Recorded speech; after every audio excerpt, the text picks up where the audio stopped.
Sa kabila ng mga puna, iginiit ni Vice President Sara Duterte ang desisyon niyang isama si Senator Amy Marcos sa kanyang mga biyahe.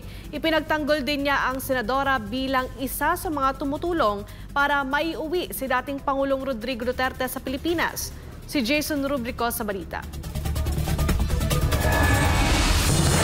Matindi ang hamong kinakaharap ngayon ng pamilya Duterte. Pero sa gitna nito, nananatiling matatag ang samahan ni na Vice President Sara Duterte at Senator Amy Marcos na mas lumalalim habang tumitindi ang krisis sa panig ng kanilang kampo. Mula sa pakikipagkita sa mga overseas Filipino workers sa Doha, Qatar hanggang sa mga political na usapin sa The Hague, Netherlands. Kapansin-pansing kasama ni VP Sara si Senadora Amy. Sa halip na pagdudahan, giit ng Vice Presidente, si Senator Amy ay hindi lamang kaibigan kundi aktibong katuwang sa mga mahahalagang layunin, kabilang na ang legal na laban para kay dating Pangulong Rodrigo Duterte. Pagdating nila sa The Hague, agad nagtungo si Senadora Amy upang makipagpulong kay Attorney Nicholas Kaufman, ang legal counsel ng dating Pangulo na ngayon ay kinakaharap ang mga isyong legal sa labas ng bansa. Sa mismong araw ng kaarawan ni VP Sara, present din nga si Senadora Amy kasama sina Davao City Mayor Sebastian Baste Duterte at Attorney Harry Roque. Sa isang panayam, diretsahang tinanong si VP Sara kung ano ang masasabi niya sa mga Duterte supporters na tutol sa madalas na pagsasama nila ni Amy Marcos. Oo, hindi ko na pinipilit sa mga Duterte supporters, no, dahil alam ko at nararamdaman ko kung ano yung nararamdaman nila. Bagamat nauunawaan ni VP Sara ang sentimento ng ilan, nilinaw niyang hindi ito usapin ng politika, kundi usapin ng prinsipyo at pagkakaibigan. Binanggit niya ang Senate hearing na pinangunahan ni Marcos kung saan umano'y nabunyag ang sabuatan sa likod ng di umano'y iligal na pagdakip kay dating Pangulong Duterte.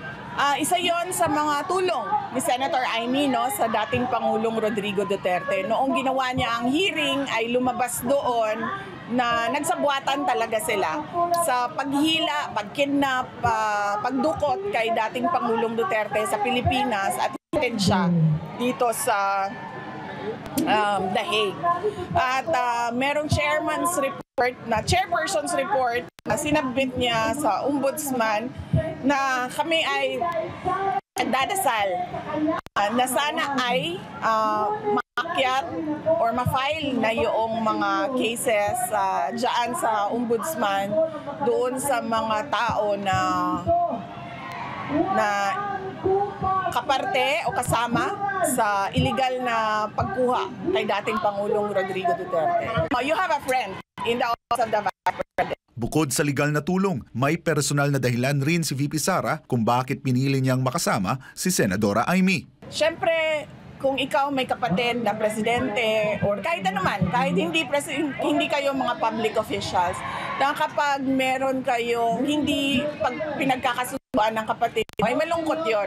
Lalong-lalo na kapag hindi ka kinakausap. Kaya parang okay, sige, kung hindi ka man kausapin yung kapatid mo or hindi kausapin yung kapatid mo, pwede mo.